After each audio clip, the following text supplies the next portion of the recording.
Welcome back to the Visionary Life podcast. I am so excited to be sitting down with someone who I've had a chance to get to know quite well over the past few months, Nichole Nzegwu. And this is going to be such a cool conversation because you have a great story. The way you started your business and what you've grown it into is super inspiring. And I cannot wait to introduce you to the visionary community. So welcome to the show, Nichole. Thank you very much. It's an honor to be here. So excited to share my story with you. Amazing. Well, why don't we kick off with that kind of background story? So I'm curious, what were you up to in the years leading up to launching Krave Granola? Because I know you haven't always been an entrepreneur. So give us kind of the backstory of what you were doing as far back as you need to go to give us some context. Oh, wow. Well, okay, you're right. I didn't start off Krave Granola it was never a dream that I had. I've always been in the corporate world. So I've always worked up, say I wanted to be in the corporate ladder and just work my way up there. I never thought that running a business would be in my radar in the future. I just thought even if I run a business, it's probably not going to be anything. It's probably going to be like maybe writing a book or a story or something.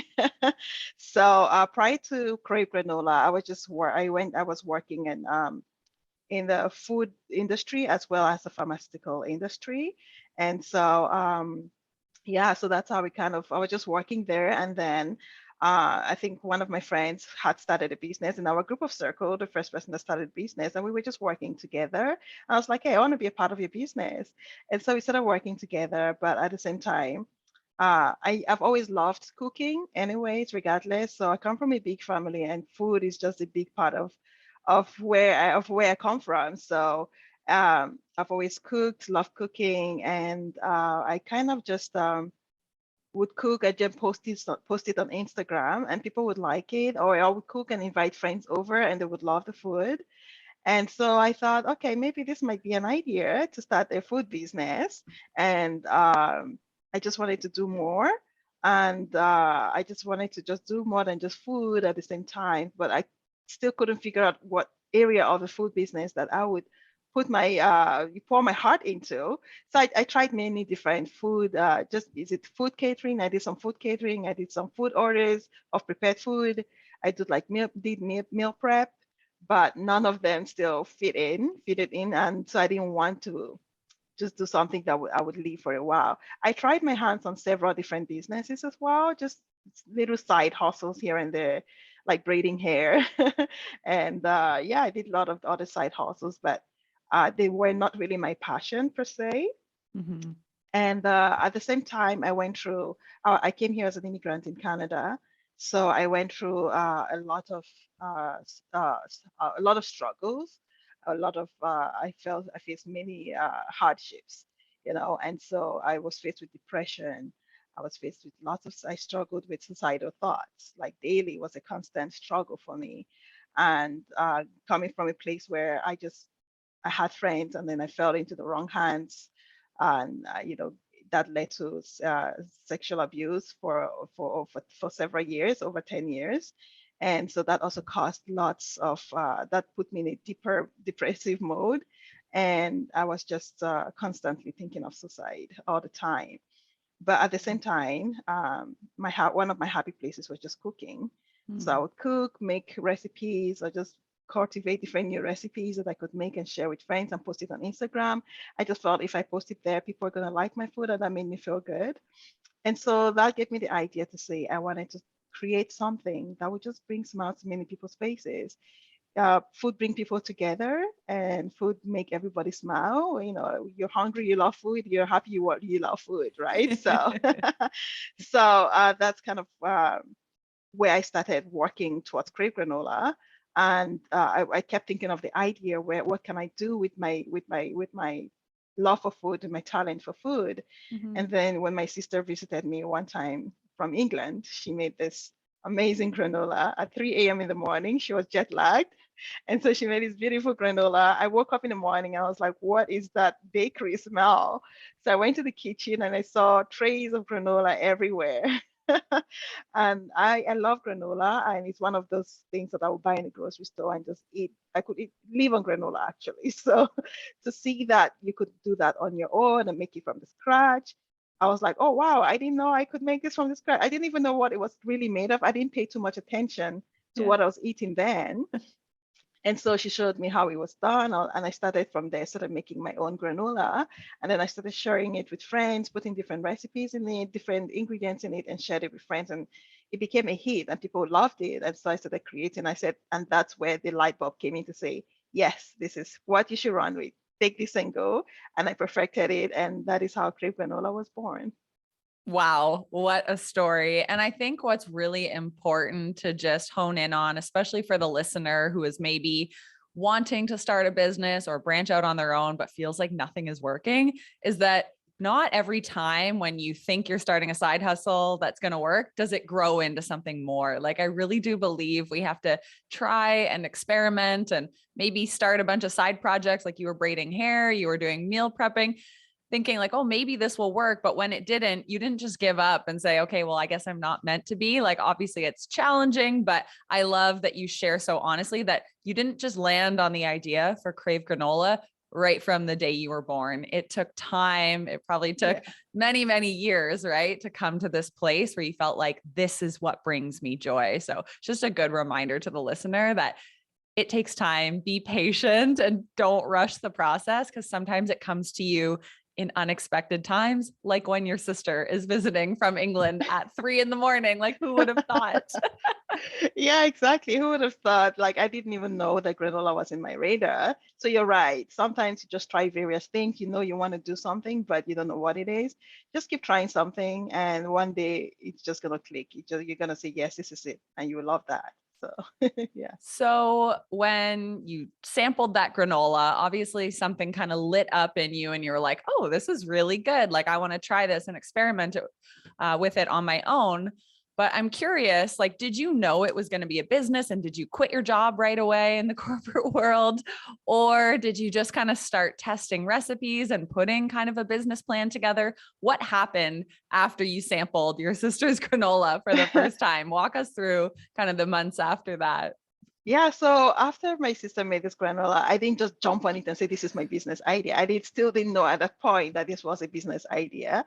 I just said, please show me the recipe. She made a whole bunch before she went back to England. So I had like a month supply of granola at Yeah. home. So I just would make them. And then when it was over, when it started finishing, so I started trying to make it.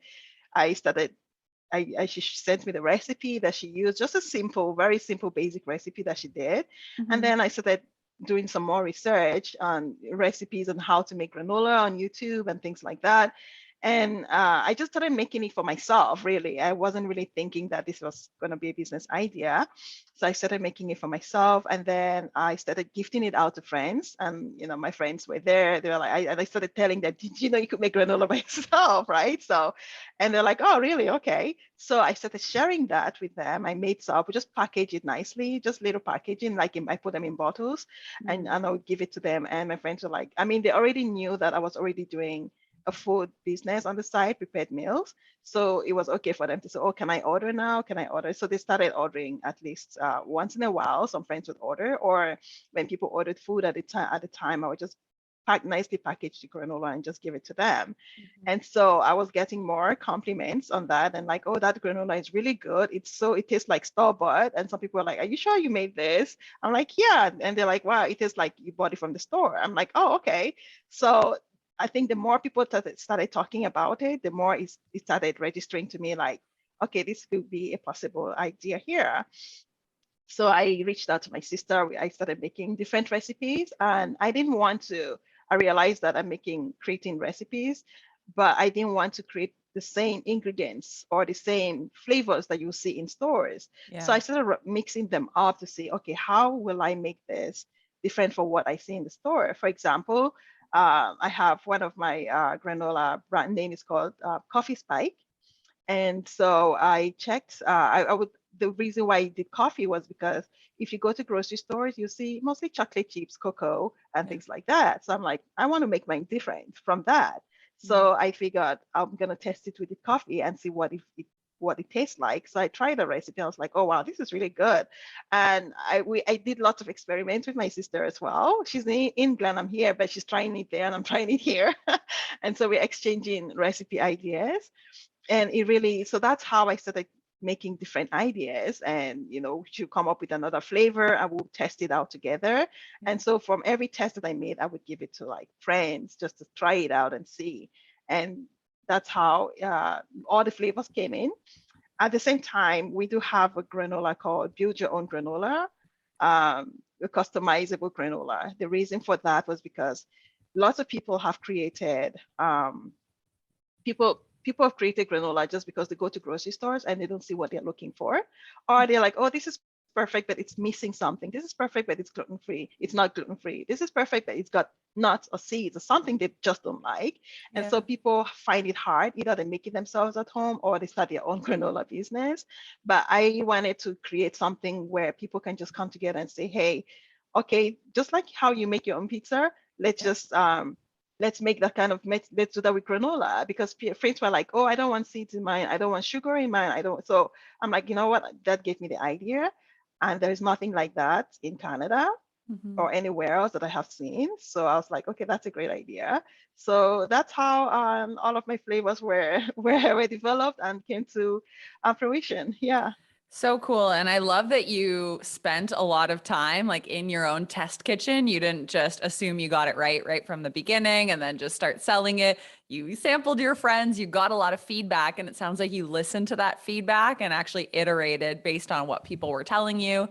And the other part that is so cool about what you did was you didn't think, oh, granola, such a saturated market, there's no room for Krave. You thought, well, of course there's room. I just have to make it different, right? Like, what do I not see on the shelf that I would want as a customer? And oftentimes that's where the best ideas come from, is that need. Like, what would we need, or what are we not seeing in the current marketplace that we could bring to life? And your flavors are so unique. Like you said, build your own granola.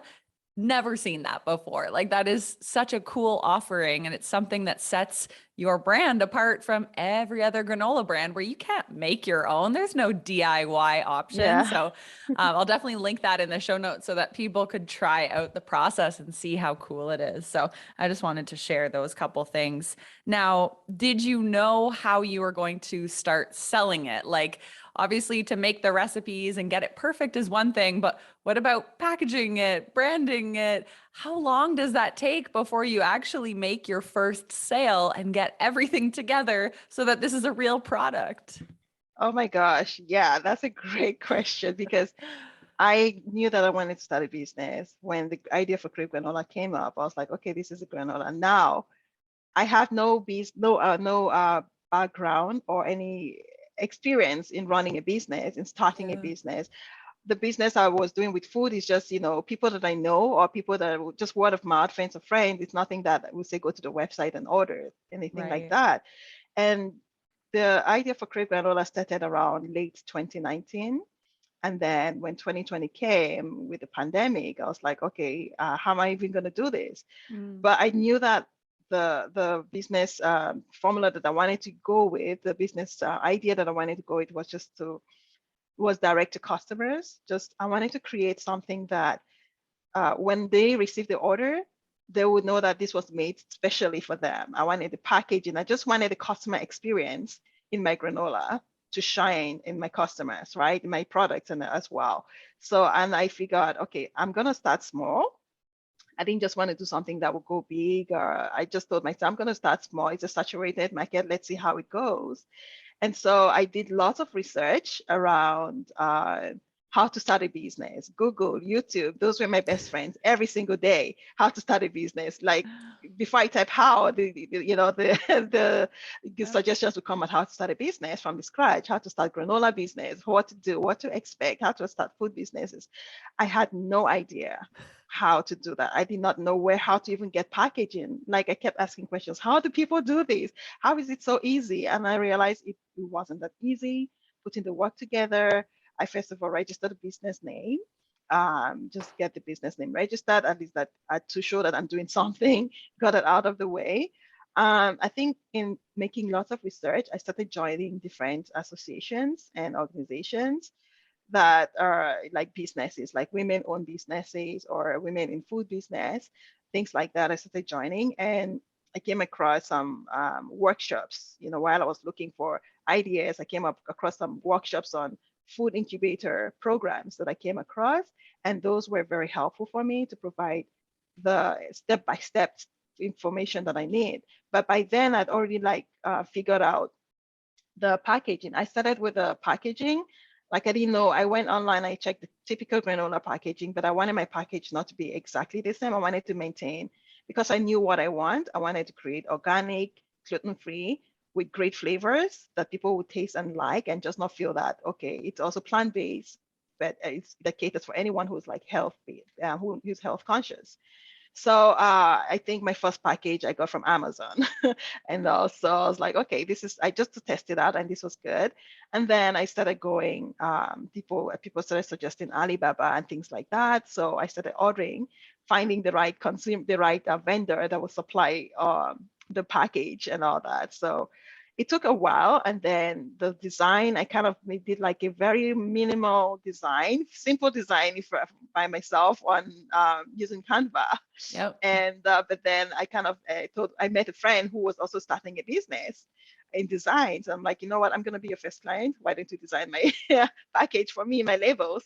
And so they did a great job. I was like, amazing. And when I showed that to the world on Instagram, people were like, wow, lovely package. Yep. And so I was like, okay, this is it. This is how I'm going to work on it. And so just by that, step by step, gradually build a web. It seems like when you want something, the universe brings everything together for you. Yeah. So at the same time, I didn't even know where to start building a website. And so I had this, someone told me about this digital Main Street program that was offered in Ontario, where if you're a registered business, they will help you build your business for your website for you with Shopify. And so I got someone who built a website for me completely, and we worked together on how we want the website to be. And I knew that I wanted to sell online, direct to customers. And so that's where we are now. But the more we've come such a long way, all of this happened last year, 2020. Sorry, 2 years ago now. Oh my God, in 2020. Yeah, all of this started in 2020, and then the business was officially launched in 2021, July of 2021. And it's crazy that we've come this far. And now we're in the process of trying to go into small grocery health food stores. Wow, what a journey. And so it was about a year from the time your sister was visiting you to the point where you feel like you got your first like packaged product together. Is that right? Yeah, it took about a year I didn't just say, oh, this is the business. It took about a couple more months, maybe 6 more months or so, a few more months for me to finally say, this is the business idea I'm running with. I think that's such a vital reminder for anyone who is in that messy early stage right now. Like you can't always rush the process. It's not just going to be snap your fingers and you have a product ready to sell. There's so much that goes into it and just a lot of time and energy involved. And that usually takes a year or two. So it's really cool to see the fact that you stuck with it that long. It means that you were obviously quite passionate about the idea and just the vision for what you were creating. Yeah, absolutely. It's definitely not easy to run with an idea like that. Again, it's 6 months since the business launched, but the background work was about a year. And even after the business was launched, it was still like you go through the highs and lows, like, am I gonna make this? Am I not gonna make it? Is this gonna be great? Is this not gonna be great? And that's how I found you, Kelsey. That's how I find you, because I think July I launched the business 2021. By August, September, you have this idea, you're so hopeful, and you feel like, oh, I'm going to launch it, I'm going to do great, I'm going to quit my job. And then 2 months later, nothing, not even sale. So, and I was like, what is happening? When I didn't launch the business, I was getting sales more than after I had launched the business. What's going on? I wasn't making any sales for a few months. And I was like, no, this is depressing. And I felt that made me so sad. And I was like, oh gosh, and here I am thinking I'm going to quit my job and start this amazing business. But it didn't happen. And so I went through that whole valley of despair phase for a long time. And I started looking, who's gonna help me grow my business, who's gonna help me. I need a business coach, and I kept searching, and I started listening to podcasts. I mean, I've always listened to podcasts, but Mhm. when I came across yours, I'm like, that's who I need to connect with. That is who I need to connect with. And here we are. And now you're on the podcast. Like, what a I am on weird the full podcast. circle Oh moment. my gosh, that is You'll be so listening true. to your own episode in a matter of weeks, inspiring others to start a business. That's so amazing. So Yeah. crazy. Now, I'm curious. You said you've gone through the valley of despair. You've obviously been through challenges. Was there anything that was a big mistake or something that was a total mishap that almost derailed the business? Was there anything that like really almost set you off course or? I wouldn't say. I think the biggest mistake I made was, I think before you, while I was looking for business coaches, I thought I found a business coach, and then I paid like $2,000 and for them to help in my business, and it was just nothing. Like I got nothing out of it. And they made all these promises that they were gonna do, and I got nothing out of it. So I was like, oh, that is such a bad investment Yep. that I made. And Mm-hmm. so I was like, I'll never do that again. I'll find someone that I could work with work with one-on-one.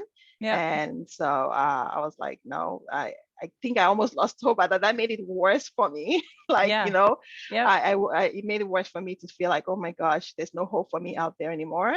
How am I going to do this? I need help. Like I thought I could do it myself. You can't run a business yourself. You need support Mm-hmm. around you. So, and when you came along, I was like, okay, you know what? That's who I want to talk to. I've Mm-hmm. listened to your podcast. Everything I read about you was just awesome. And I thought, okay, I'm going to give Kelsey a try and see. Hopefully this will get, and you helped me so many ways. And I mean, again, here we are. And the business has done so well so far in the past since we met. And I was making about less than $300 a month Yep. when I started the business, and it wasn't working for me. I was like, no, this is so bad. And Mm-hmm. now I'm getting lots of partnerships, lots of people are reaching out to say we want to sell your product and all that. So we've gone from that level where we are to making over $1,000 a month now, and we're still growing. Wow. Yeah. So when you reflect on all the different things, like you have tried so many different marketing outlets and you've done promotions and emails and social media and partnerships and connections. What do you think has been one of the most impactful things that you've done to grow awareness of Krave and to get sales? Like if you were to boil it down to one thing that you think has been very powerful, what would you tell the listener? Well, it's kind of sometimes when you're starting a business and everything is like up in the air, and you Yeah. have this confusion around you, like what is going on.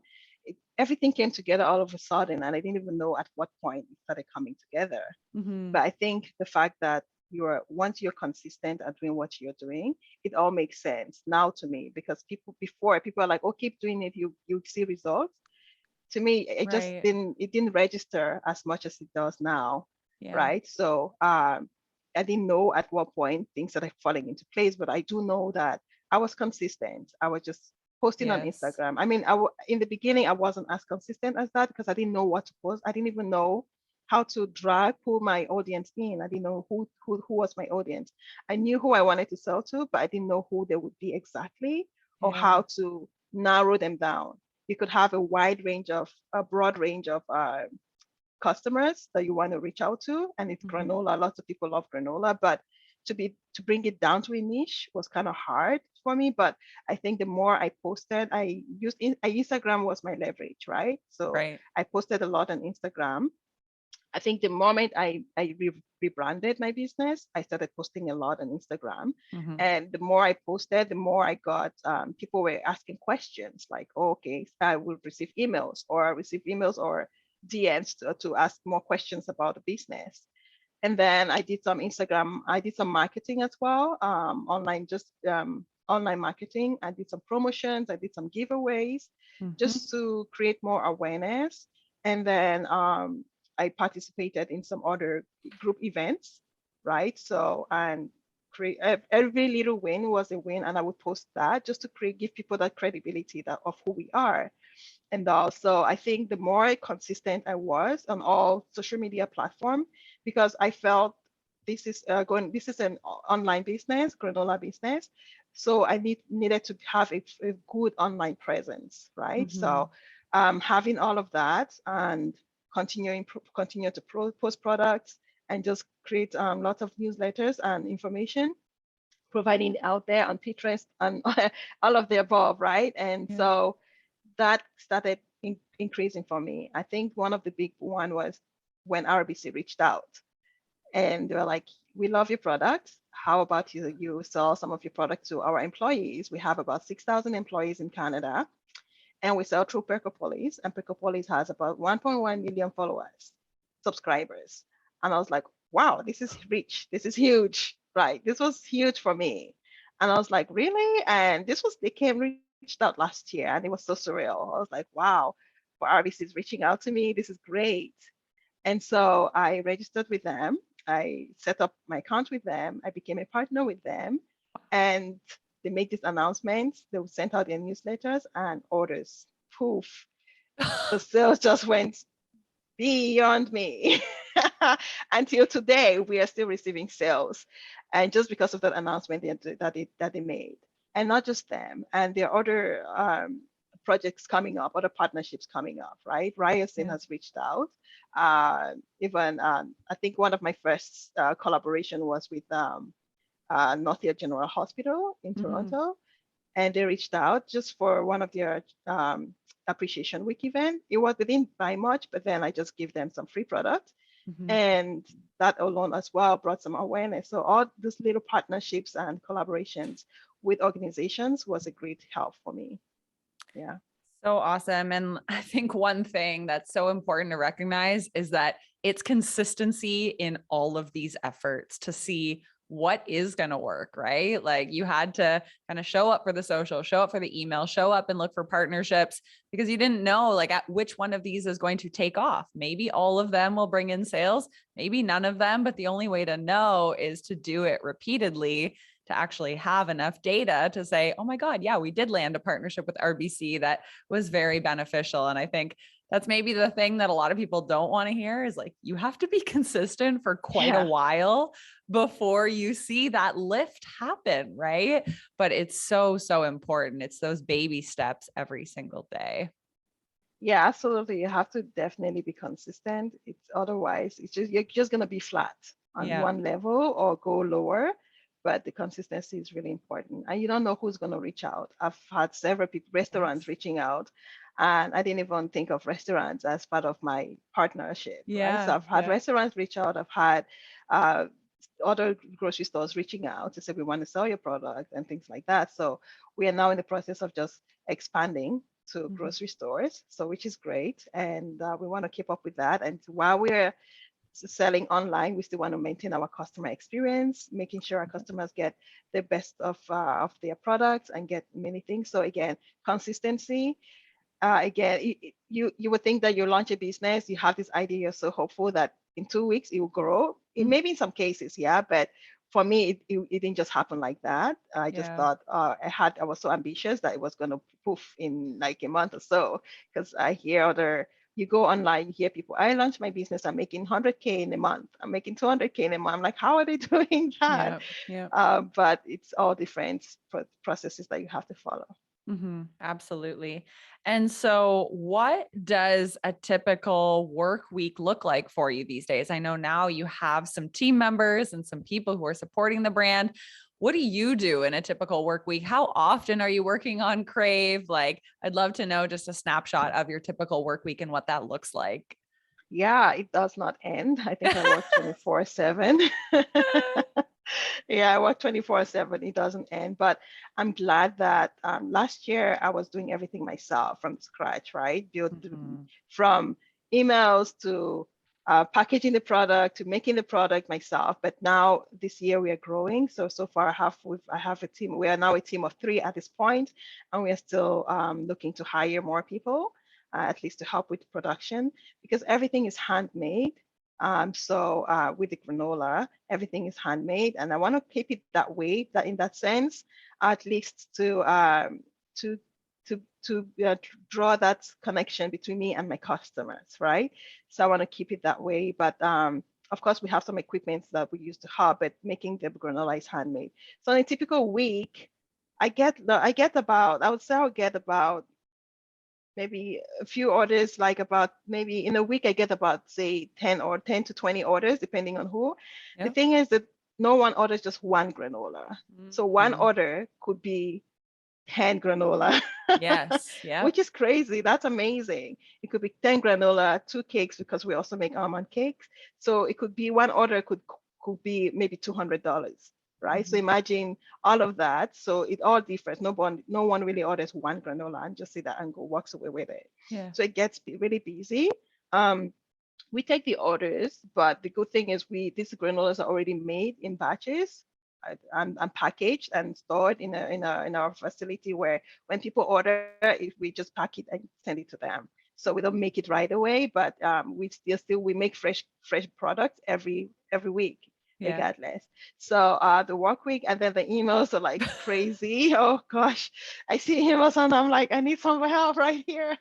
It was a struggle trying to find a virtual assistant or someone that would Yeah. help me to navigate the emails, because it's now, when I started, I didn't have any emails. I'm like, okay, we'll just see how it goes. Now I'm flooded with emails that I need help with them, but great that I have people that are joining the team to help now. So it's been crazy, and I want to start going into stores again soon. That's also going to be a part of my work week, where I would have to make scheduled time to visit grocery stores or contact them and just say, hey, this is who we are, and start making all the pitch decks. Oh yeah, that's the good part too that we've lost over the last 2 years, is being able Yes. to meet the retailers face to face and maybe sample your granola while you're at the Yeah. store. It's just that magic moment when you're walking through a grocery store and you see the founder actually giving out samples and sharing their story. Yeah. It's that incredible connection that can be fostered. So I'm excited Absolutely. for what's to come. And you say that you want to get into retail. Like, is there a dream retailer you would love to have Krave Granola sitting on the shelves of? Yeah. When I think about retail, I never really thought that I want to go to bigger chain stores like Loblaws and the metros. But Yeah. I have always thought about starting small on small retailers, especially the health food local stores. But now that I'm getting much more attention and people are reaching out, my dream retail store right this point would be, if I can land Whole Foods, that would be like a big one for me. That's a big win Oh, for me. yes. So my goal is to really get to them. And I do know that they will love my product, they will love the packaging, they'll love everything. And Yep. especially the cake, it's really the packaged so nicely that you can't just pass on. You look at it Mm. and I'm like, what's that? I want to order that. So my store on Etsy, I keep getting lots of people favoriting every single day to favorite the products and Mhm. all that. So, but yeah, Whole Foods would be my dream retail store to be a part of and all. Yeah. So cool. And I know they love featuring like local food and Yeah. beverage brands. So I feel like now that you've said it out there, it's going to come true. And I'm Yeah, it excited to will see it come true. happen. It's a big dream, Yeah. but it's not far off. Yeah. So as we kind of start to wrap up here, one thing that I would love to know from you is, do you ever have days when you're unmotivated or just feel kind of like burnt out? And if so, what do you do to get out of that rut or to kind of shake it off? Yeah, that happens more than you know. There are Yeah. days when I feel like, especially, I feel those days when I just sit on my desk and I see all these emails just jumping in, just dropping and coming, and I'm like, okay, what do I do? And I'm just staring at them, and I'm like, this is just too much, and I Yeah. have a lot to do. But at the same time, I don't feel like I want to do anything. I just have those moments where I'm like, no, I don't want to do anything. Yeah. Um, Even if I force myself to, it's kind of hard to even want to do it. And those days, I just sit down. I'm like, you know what? There's nothing I can really do at this point. This is my mind. This is my body and soul telling me take a break naturally without, although I have things to do in the back of my head, I'm guilty. I'm like, gosh, I need to do this. I need to do that. I need to respond to that email. I Yeah. need to follow up on this. But at the same time, I just tell myself, you know what will be, will be. Just take the time and rest, because we need to be healthy in order to help other people, right? To do what we need to do. So take Mhm. that mental break that you need to. If you need a day or two, just do it. I think 2 weeks ago, I just, there was a time in the whole week that I did absolutely nothing. I mean, not absolutely nothing, but I responded to emails, but I didn't really put anything into my agenda. I just told myself, that's it. I'm just going to rest for this week. And the Mhm. next week it picks up, because as a solo entrepreneur, it doesn't end. It's on and on and on. So you have to make the time to create for yourself. Yeah. So important. And I feel those weeks too. And it's just like you're staring at your screen and eventually you realize like, I'm not going to output anything good in this state that I am in. And it's probably because I'm exhausted or I'm approaching burnout and my body is telling me you need to slow down. And I think then our entrepreneurial brain kicks in and it's like, no, push through, have another coffee, get those Yeah. emails done. But it's a learning curve to realize sometimes it's better to step back, take the day or two off, and then you come back and you're just completely fresh and reinvigorated, and you can actually have some good output after that break. Yeah, that's so true. And for me, I feel like, okay, if I'm not working, then maybe if I read a book, I'll still feel like I'm mentally productive. Yeah. In that sense, I'm like, no, I'm gonna read a good smart book. So, but at the same time, if you need to just sit down and chill and watch Netflix, it's fine. If you want to read a book, read a non-educational book. Just read something fictional that That's is true. funny, that's interesting. So that way, that takes your mind out of the whole work process or the whole workload that you're feeling or the pressure, right? Yep. So yeah, so I tend to do that. I'm like, okay, I'm not gonna work, but I'm just gonna read something just to make me feel like I did something. Yeah, Yeah. absolutely. And it's true. Like, don't go straight for like the business tips book. It's like, no, no, no. You need to Yeah, shift gears and like go into fantasy land or something. exactly. So awesome. So, last question. Do you have a vision for where Crave is going? Do you have this like 10-year, 20-year grand plan? Or are you more the type that's like, I'm happy where I am now, just trying to figure this out, this stage, and we'll figure out the rest as it comes? Yeah, I do have lots of plans for Krave Granola. It's a growing business. It's getting lots of attention. So you will start seeing us in stores shortly. Hopefully, sometime this year, we'll start getting there. But the future plan for the one of the reasons why I created the business is just that I didn't want to just create any business. I don't just want to create a business that will just bring income just because I feel like it. I used to hear people say, "I want to start a business. It's just for fun." To me, then I would hear it. I'm like, yeah, it's not for me. I just want to work my way up.